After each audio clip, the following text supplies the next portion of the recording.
Welcome to History Explained, where we illuminate the past to better understand our present. I'm your guide to your daily journey through the past to empower the future. Today is Tuesday, June 17, 2025. As we do every Tuesday, we're exploring the life and legacy of an influential individual whose impact continues to resonate through time. Today, we turn our attention to Frida Kahlo, the Mexican artist whose powerful self-portraits and unflinching exploration of pain, identity, and politics have made her one of the most recognizable and influential artists of the 20th century. Born in 1907 and dying at just 47 years old, Kahlo's relatively short life was marked by physical suffering, passionate love, political activism, and an artistic vision that transformed personal anguish into universal statements about the human condition.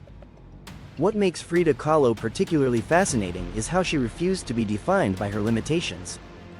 Despite enduring lifelong pain from polio and a devastating accident, she created art that was both deeply personal and broadly political, challenging conventions about beauty, gender, and national identity while establishing herself as a unique voice in modern art.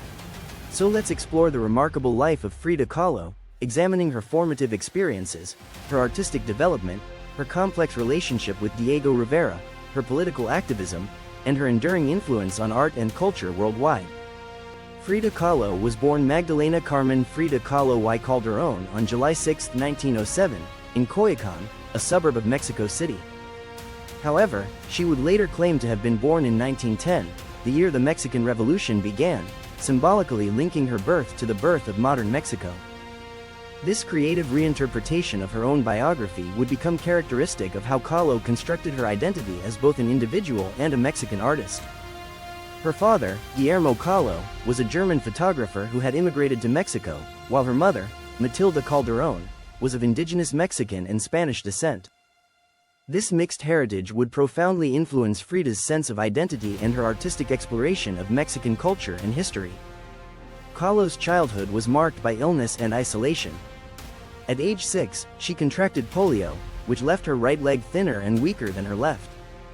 This early experience of physical difference and the cruel teasing of other children taught her to find strength in defiance and to use her appearance as a form of self-expression rather than hiding her differences. Despite her physical challenges, Kahlo was an excellent student with ambitions to study medicine. In 1922, she enrolled at the prestigious National Preparatory School in Mexico City, one of only 35 girls among 2,000 students. Here she excelled academically and became involved with a group of intellectually precocious students called Las Cachuchas, who were known for their pranks and their interest in Mexican culture and politics. It was at the preparatory school that Kahlo first encountered Diego Rivera, the famous muralist who was painting a mural at the school. She was immediately fascinated by the older, established artist, though they would not meet properly for several more years. Even then, she boldly declared to friends that she would someday bear his children. Kahlo's life changed dramatically on September 17, 1925, when she was just 18 years old. While riding a bus with her boyfriend, Alejandro Gomez Arias, their vehicle collided with a streetcar. The accident was catastrophic for Kahlo. A steel handrail pierced her pelvis, fracturing her spine and pelvis in multiple places. She also suffered fractures to her ribs, collarbone, and right leg, and her right foot was crushed. The doctors did not expect her to survive, but Kahlo's fierce will to live pulled her through. However, the accident condemned her to a lifetime of pain and medical treatments. She underwent more than 30 operations throughout her life and spent months at a time bedridden, often in plaster casts or metal corsets designed to support her damaged spine. It was during her long recovery from the accident that Kahlo began painting seriously. Her mother had a special easel made that allowed her to paint while lying in bed, and a mirror was installed above her bed so she could see herself. This setup led to her first self-portraits and established the pattern of introspective, deeply personal art that would define her career. Kahlo's early paintings were gifts for family and friends, particularly for Alejandro, with whom she maintained a passionate correspondence during her recovery.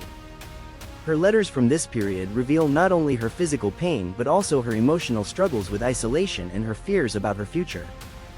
Art became both an escape from her suffering and a way to process and express her experiences. In 1928, Kahlo sought out Diego Rivera to ask his opinion of her work. Rivera, already famous for his murals celebrating Mexican history and culture, was impressed by her talent and encouraged her to continue painting. More than that, he became romantically interested in the young artist, despite being 20 years her senior and having a reputation as a womanizer. Their courtship was intense and complicated. Rivera was a committed communist and a larger-than-life personality who dominated any room he entered. Kahlo was equally passionate about politics and art, but she was also dealing with ongoing health problems and the emotional scars of her accident. Despite these challenges, or perhaps because of them, they were married on August 21, 1929. The marriage between Frida and Diego was one of the most famous artistic partnerships of the 20th century, but it was also turbulent and painful. Both were strong-willed, passionate people with careers that demanded attention. Rivera's infidelities were legendary, and Kahlo herself had affairs with both men and women.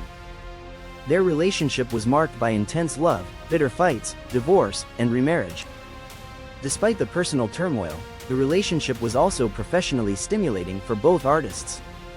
Rivera introduced Kahlo to important figures in the art world and helped establish her reputation.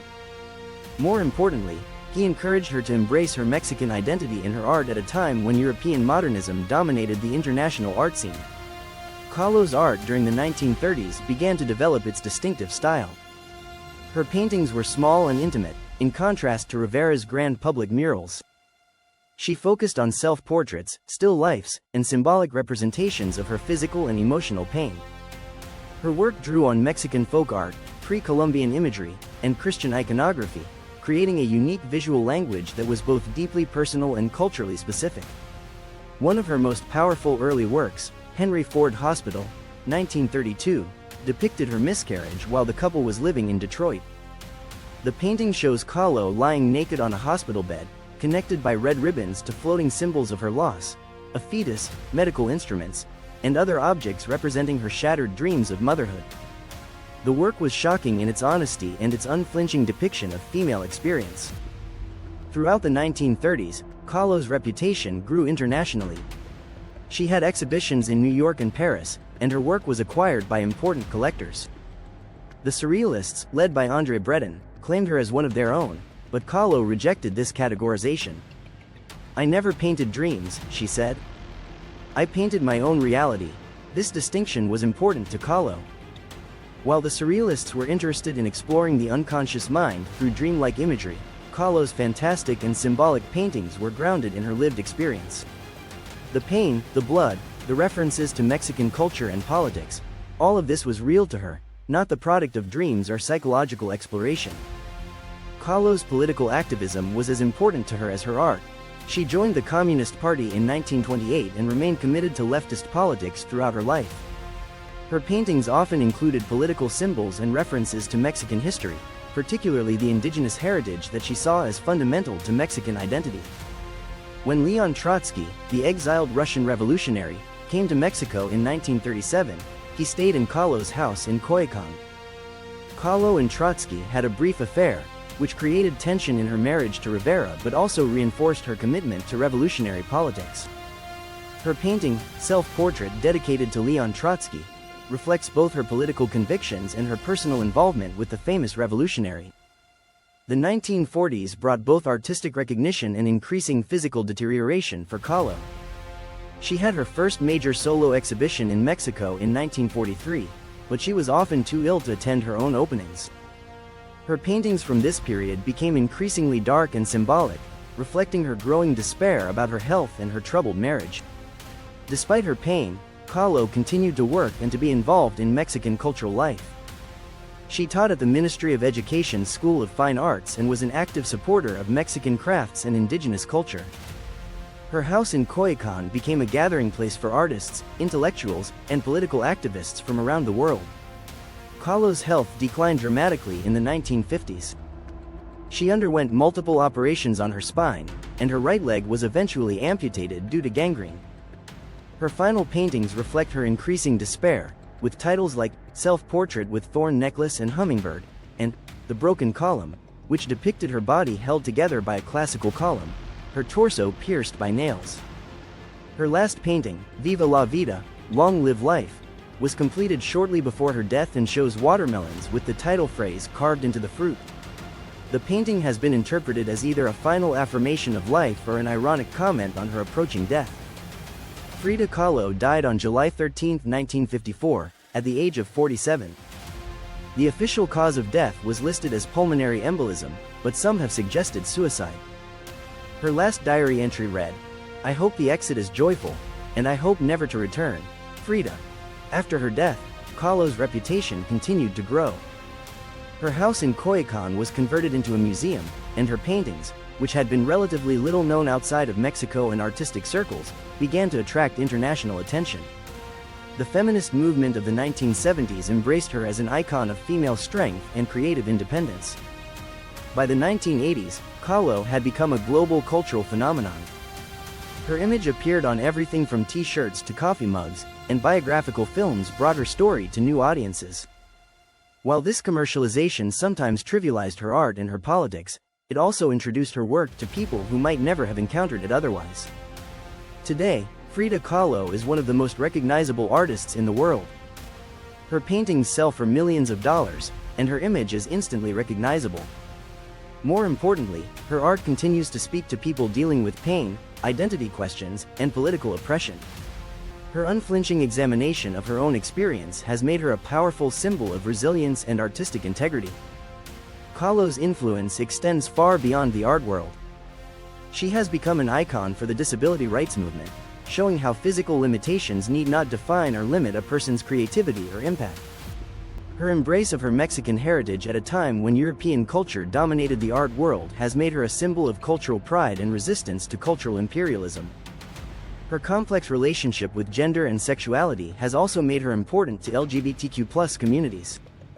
While she was married to a man, she had relationships with women throughout her life, and her paintings often explored questions of gender identity and sexual desire in ways that were radical for her time. Perhaps most importantly, Kahlo's example shows how personal pain can be transformed into universal art. Her paintings speak to anyone who has experienced suffering, loss, or the feeling of being different or isolated.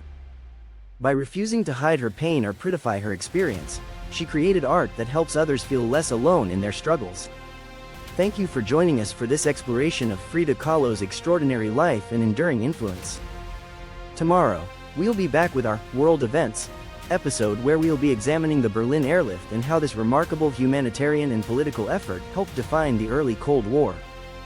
If you enjoyed this journey through history, please like this video, subscribe to our channel, and hit the notification bell so you never miss an episode. We'd also love to hear your thoughts. How has Frida Kahlo's art or life story influenced your understanding of creativity, resilience, or identity? Let us know in the comments section below. For our members, this Sunday we'll have special content exploring the broader context of women artists in the 20th century, examining how figures like Kahlo challenged traditional gender roles and opened new possibilities for artistic expression. Until next time, I'm your guide for History Explained, where we believe that understanding yesterday is the key to navigating tomorrow.